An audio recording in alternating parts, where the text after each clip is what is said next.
解题变压器三项连接视图。有一个高压用户新购一部3项降压变压器，如图一所示，内部接线图。请问此变压器的连接方式为何？好了，来第9题。第9题图它接线这样子，它说有高压侧、低压侧各有3个绕组，那这是3项变压器，它把它绕在一起这样子。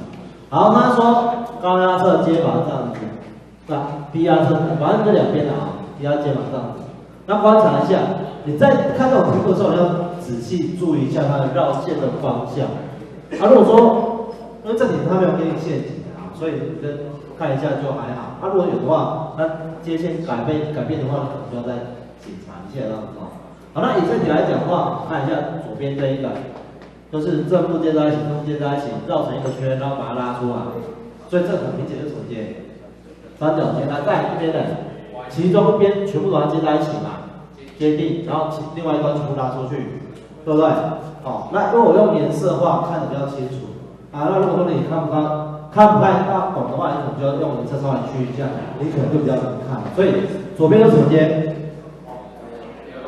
流打接，右边的 Y 接，所以这是三角 Y 哦。这是第9题算简单的。来第10题，它铁芯可以用这样子。